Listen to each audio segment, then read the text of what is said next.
Good morning. We're here for an open meeting of the Energy Facility Siting Board. There are a number of items, 3, on our agenda. First of which is the approval of the October 3rd open meeting minutes. We've had an opportunity to review them. And a motion to approve the minutes.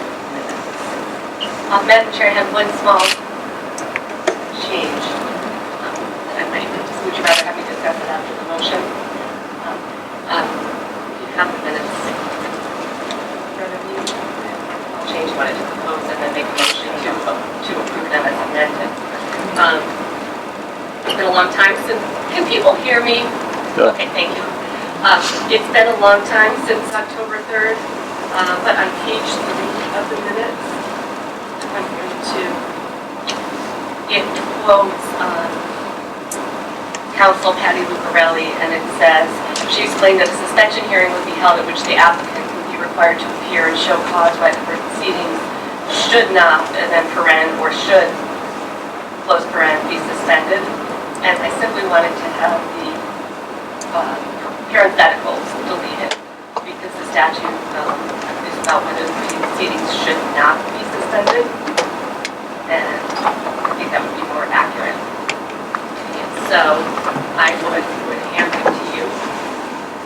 So it's simply to delete the parenthetical and make the minutes consistent with the statute.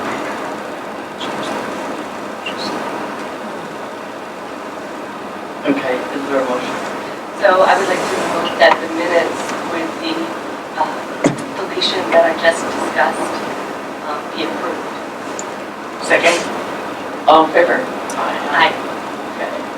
Now, also on our agenda for today, it's listed SB 2003-1, frequently referred to as E183. We had a hearing last Thursday, March 2nd, and I believe at that time everything that was before us was resolved. There was nothing open from that. We had put it on the agenda for today's open meeting, just if there were things after the hearing that needed to be decided. As there are not, we need not cover anything for that docket today.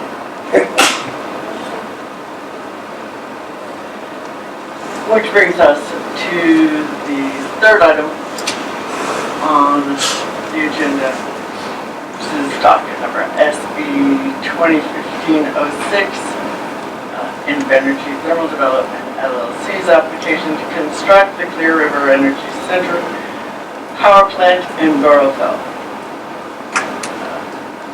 As it states in the notice, this is for the board members to discuss and possibly rule on the need for Invenergy to file additional information regarding the application, the need for revised or additional advisory opinions, and the timeline for proceeding.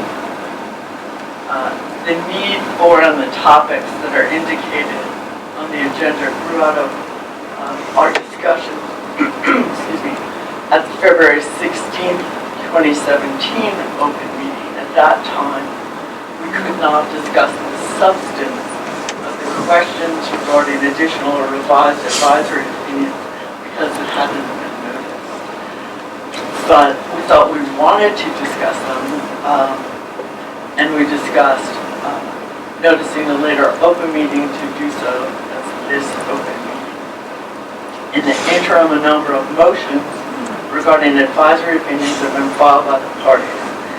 Specifically, on February 22nd, Burrillville filed a motion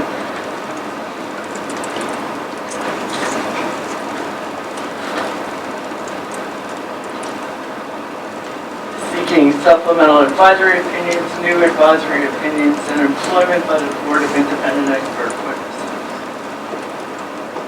On the 24th, Conservation Law Foundation filed a motion regarding additional advisory opinions. On the 28th, Invenergy filed a response.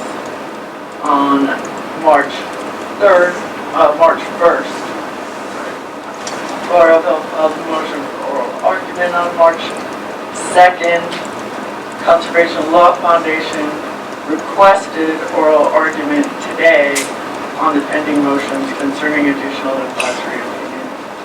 And on March 2nd, Burrillville filed a written testimony from Glenn C. Walker, which it contends is related to questions of supplemental advisory opinions, specifically the Public Utilities Commission.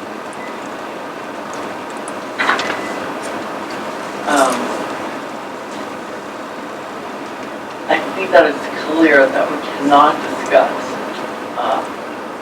anything about the motions today because we did not include the motions in the open meeting notice. So while the parties have suggested we hear argument on the motions today, we will not. We will notice a hearing.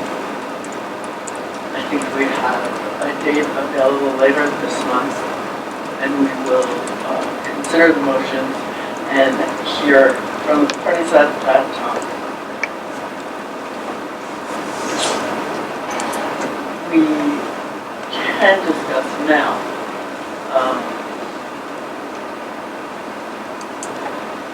matters dealing with advisory opinions. The concern I have is because the motions are filed and because it's clear that we can't discuss the motion today because I think that would be a violation of the meeting law. I'm hesitant to get into much discussion at all, particularly if we were, for example, to say, well, we'll pick areas where there's been no objection filed by the parties, which relates to the motion, which might be considered merely procedural, but I would seek the opinion of the council on whether we should get into any of this today, or are we risking violating the open meetings? I think that you can certainly discuss anything regarding the advisory opinions and whether or not you think that's necessary. Whether or not you can make any decision, I would advise you to wait until after the parties are heard. On that matter, certainly there's been some agreement on a number of the advisory opinions by all of the parties. Since you did list on the agenda today that you were discussing advisory opinions, I think that if you wanted to rule on the advisory opinions to which there was no objection by any of the parties, in which there was suggestion, and whether or not you believe that to be something that is necessary, you can do that, but that's certainly a decision.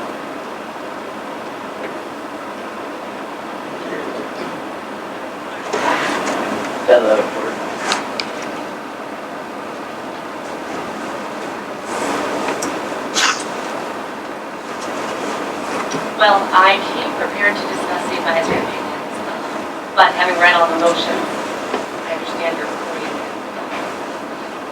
I wonder, it would be good, I think, too, since we're all here, to discuss to some degree the advisory opinions, maybe setting aside some of the agencies for which disagreement.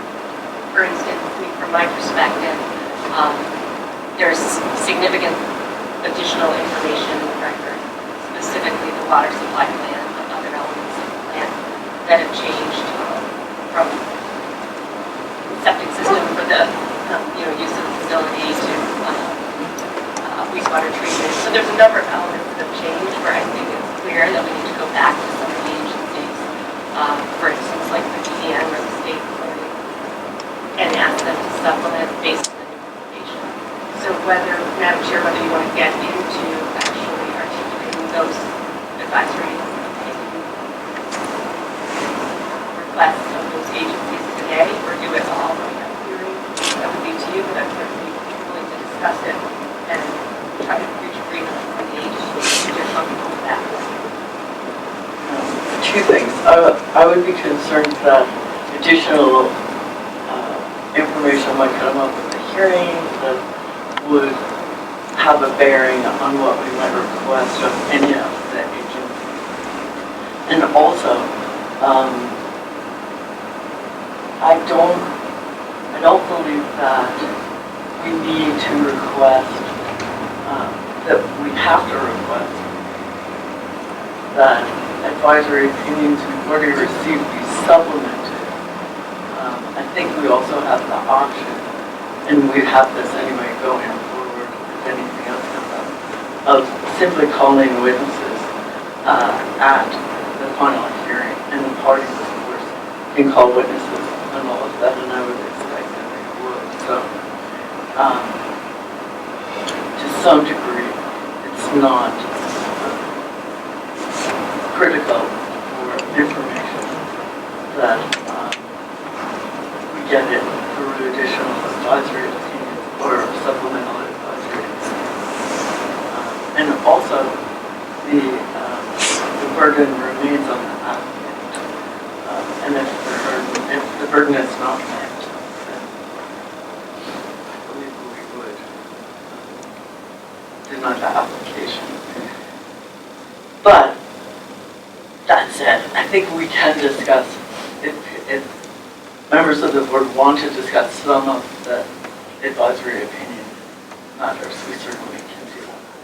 But I'd be hesitant to rule on anything until we've heard what the parties have to say also. Yes, I am open to have a discussion on the additional advisory opinions which are required. Maybe we do not have a rule on this today, but since our attorney also advised us and it's part of the notice that went out, that we will have a discussion on the advisory opinions and everyone's gathered here. So let's use this time and have a discussion on the types of advisory opinions which might be required. Madam Chair, I certainly understand your point, and I agree with it, that if we are to issue requests or orders, they might be altered after we hear an oral argument, so it probably doesn't make sense to do that. I wonder if you could expound on, in certain respects, things like the detailed water supply plan. I think all the parties will want to see some of the advisory opinions in regard to that. So I'm interested to hear more about which you think it would be just sufficient to have the witnesses at the final hearing to speak to, and whether you've thought through which ones you feel like we should request a supplemental so that everyone gets that in writing in advance of the hearings. No, I haven't gone through them all to say which. I just wanted to respond to the idea that we have to go back and get them in order to have that information in the record. I think that there are other ways that we can ensure that the information is in the record, if necessary.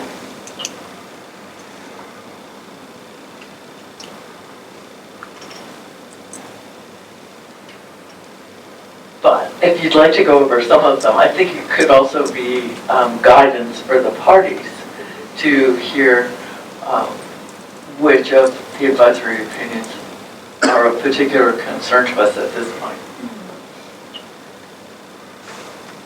So I'm going to try not to reference the motions, right, that I've read and internalized. That might be a little bit difficult. But for instance, I mean, I think we all saw that the Department of Transportation put in a 3-page advisory opinion stating they really didn't have information to which to react. So now that we have the water supply plan with the additional truck routes and they've received permits, that would be one where we want to go back and say, you need to supplement this now based on the new information that you have. So, and that would be in regard to the impact of the truck traffic as well as the permits that they've received in the meantime. So I'll start with that one. Yes, for my part, it's like the impact of additional drug traffic, the impact of additional drug traffic on the state and local roads. It does talk about the route the trucks that will take will be from Gloucester and Smithfield.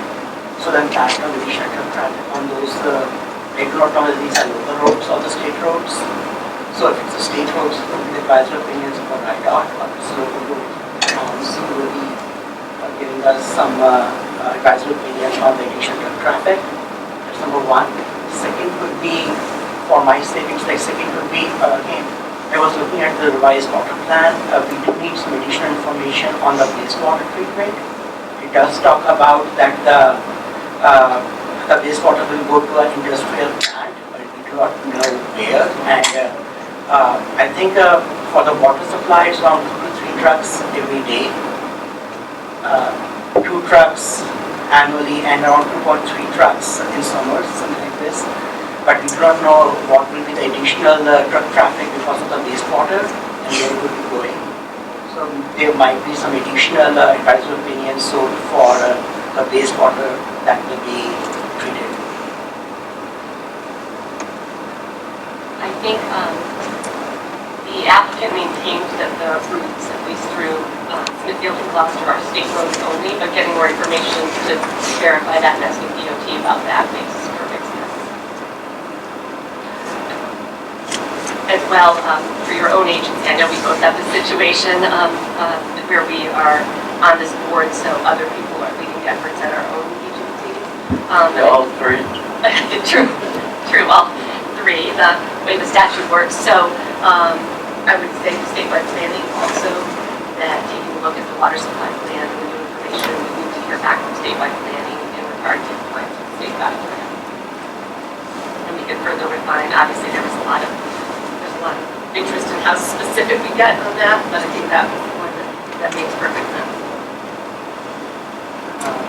Since other thing which I'm interested in, and I think they have already made this clear in the revised water plan that has been submitted, is like the projected impact of the sale on the accuracy of the Providence Water Supply. I think the safe yield is around 83 million gallons per day. And there's a graph in here that basically says it is within the safe yield. There's a pie chart in here that basically says it is within that safe yield. And the current yield is around 53 million gallons per day. And the safe yield is 83 million gallons of the Situate Water Reservoir. So just want to some sort of a confirmation, because the primary source, although the town of Johnston is supplying this water to the applicants now, but still the primary source is the Providence Water Supply. So maybe some sort of a confirmation from the Providence Water Supply talking about the safe yield of the source.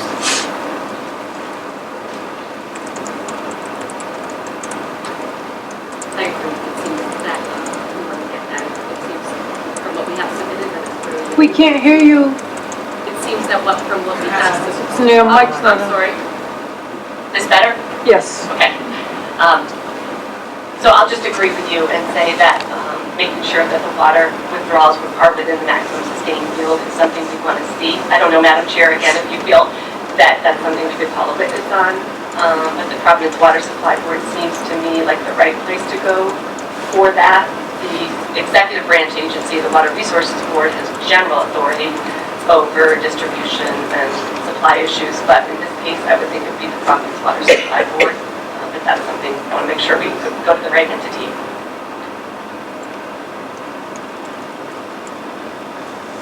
I think that's something also that the applicant would need to show.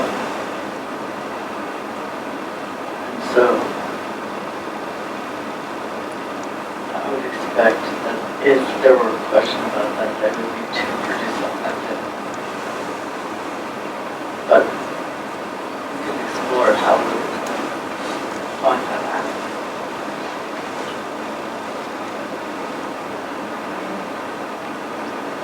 Madam Chair, I mentioned earlier that the Department of Environmental Management, there's a whole host of new issues. I mean, I think there's elements of the water supply plan as well. There's additional information on wetlands, on stormwater management, and soil erosion and sediment control. So that is, as well as some other issues that have been raised. I think asking the DEM to supplement their opinion, there'll be an out permit required that would be rolled up in their... I'm sorry, what's that? Oh, I'm sorry. On-site wastewater treatment system, septic system. So I think going back to DEM, I don't necessarily anticipate that that would be a 6-month process. But that's the time allotted under the statute is the maximum time, but I do think going back and saying, given this additional information and how it relates to the jurisdiction of your department, could you revise and update the advisory opinion if needed?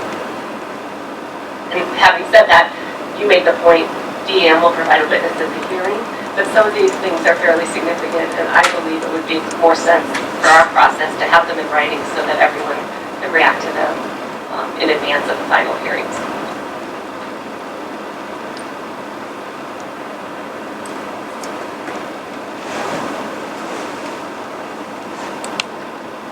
Some of the other issues where the findings are very, very significant, like a need, but there's disagreement between the applicant and say the other parties, seem to be the kind of things that we would be hearing at the oral argument at the hearing. Okay. Just want to hear the board members' opinion on whether it's needed or cost justified. Like part of the hearing, right? Yeah, that was the point I just made, that I think because there's disagreement on that, that's something that we need to consider further, and I am positive that the parties have opinions and differing opinions on that. So I think that's something that we'll hear when we schedule the hearing in March.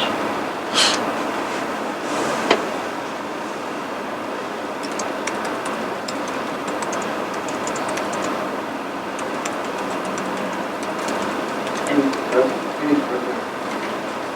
I guess I would just comment that the town of Burrillville, there's several entities that have given us advisory opinions, and I think we'll want to consider further where we need, given new information, any supplemental advisory opinions from town entities as well.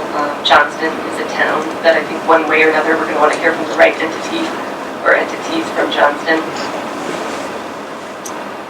And some of the other agencies, I think there's some disagreement and considering whether or not they can bring witnesses, or if they're, in the case of OER, a party to this proceeding, we might have an opportunity to hear from them at the hearing, and get further insight into whether we need to go back and ask them new questions. I'm sorry, OER is the Office of Energy Resources.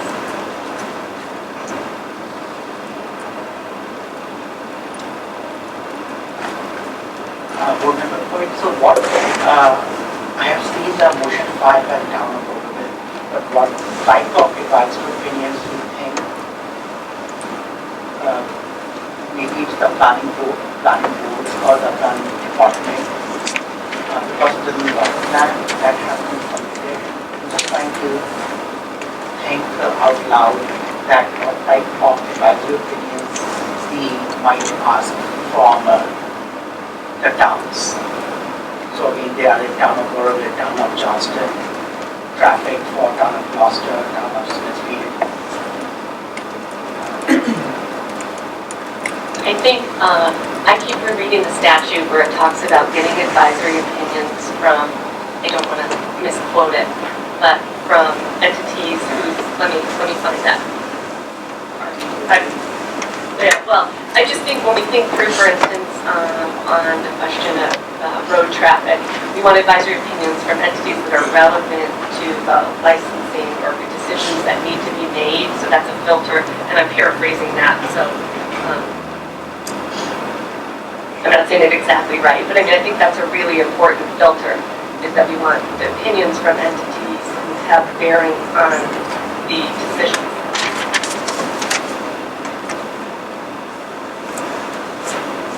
Yes, and if there are objections from other towns,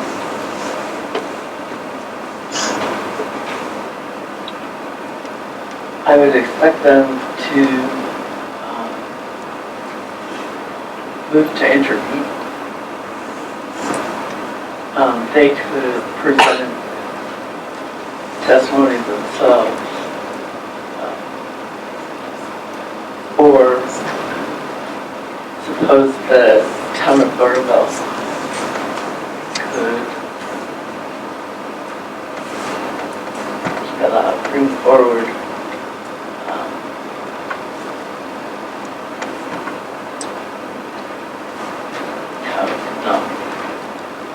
hearsay.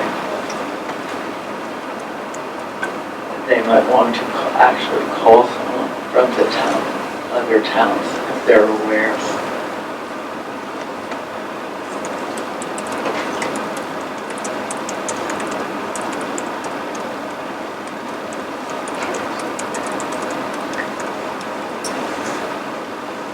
Because I think you're correct. Yeah. What's covered by advisory opinions and what the parties would want, or the board might also want, covered in the final hearings, I think are different. I think the final hearings is a much broader amount of information and proof.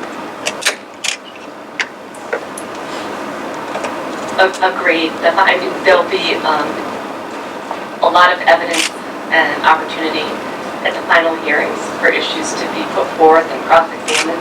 So the advisory opinions is a narrower group. I'm looking at, there's several aspects, several parts of the statute that reference this. Right now I'm looking at 4298(9)(b), which talks about the board considering it issues in every proceeding. The ability of the proposed facility to meet the requirements of the laws, rules, regulations, and ordinances. And then that goes on to say, the agency of the state government or of a political subdivision of the state which, absent this chapter, would have statutory authority to grant or deny the permit, license, variance, or assent, shall function at the direction of the board for hearing the issue and rendering an advisory opinion thereon. And then we mentioned at our last hearing that we have the opportunity to accept or revise advisory opinions. But I think that filter of looking at what are the entities that, because they have authority, we need to hear from, is one that I'm keeping in my mind. Obviously.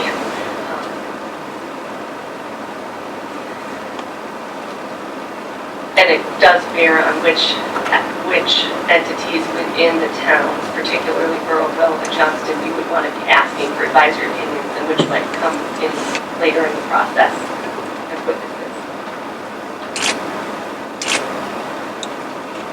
Do we think that Johnston would need to grant some kind of permit?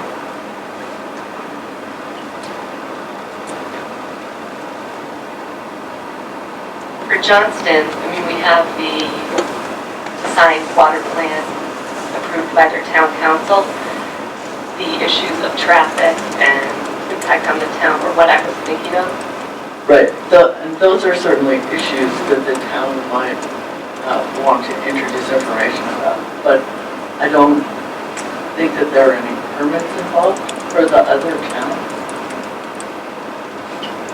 The other towns on the route, do you mean, Madam Chair? Correct.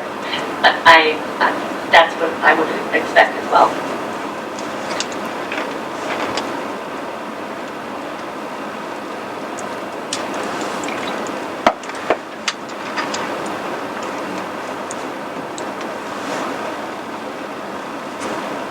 Did you want to discuss additional advisory opinions or agencies?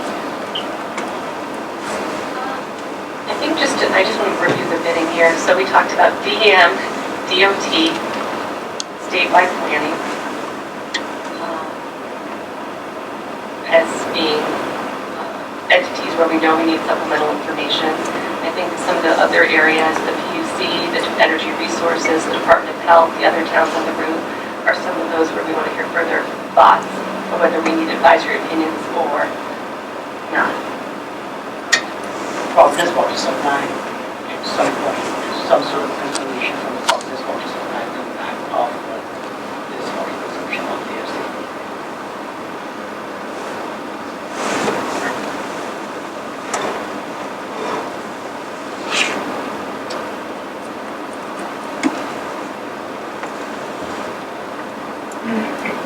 And I'm assuming that one of the reasons you're bringing up that additional information is, as we discussed earlier, to inform the parties that those are matters that the board is interested in hearing about at the subsequent hearing, the discussion that they have regarding advisory opinions that they feel are necessary. Exactly. We do have a lot of written argument on these issues already, but I know people want to have an oral argument and they may have some further thoughts before we schedule the hearing. I don't know if you're ready, if we can have the coordinator the date. And then we also have, as you mentioned on our notice today, an item for discussion about the timeline for the proceeding. I don't know if you want to discuss that now or when we make decisions subsequently after the hearing about how those requests affect the overall timeline under the statute. We certainly could discuss some of it today, but I believe you're correct in noting that when we, assuming we decide something at the end of the hearing, that will provide more information about what else we're going to need and what else might influence the timeline.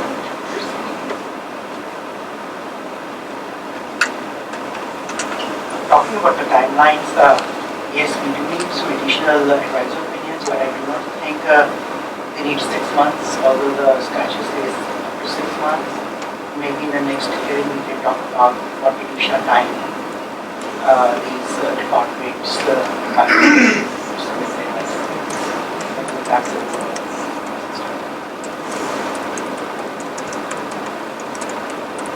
Perhaps we should find out if we do have a date that we set the hearing for.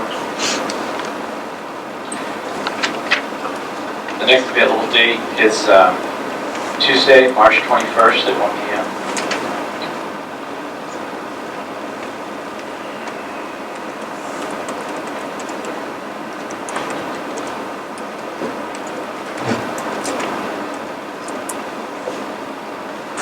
I just mentioned, like, I think that all the parties are aware of Rule 1.15A, and that talks about tolling the time limits when we suspend the proceedings, which we did earlier, and allows for the board to go back. 1.15A6 allows for the board to go back to the beginning of any statutory time period after suspension. So when I think it's going to be very important for all the parties that when we meet on the 21st, and we talk about advisory opinions, that we talk specifically about how that affects the timelines under the statute, so everyone can have an idea of what we're going back to, how that resets the clock, and then where under the statute that leaves us in regard to completed advisory opinions and then the scheduling of the hearings.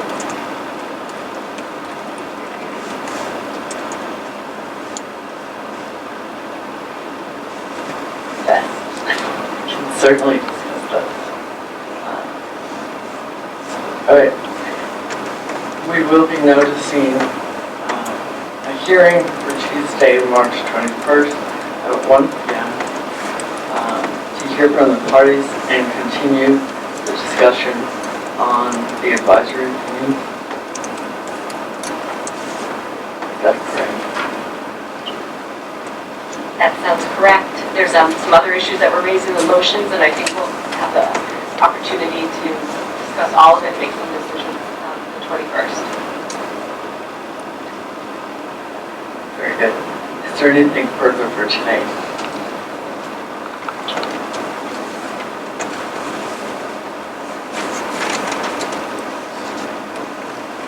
Not from me, Madam Chair. We did. make a motion to adjourn. Second.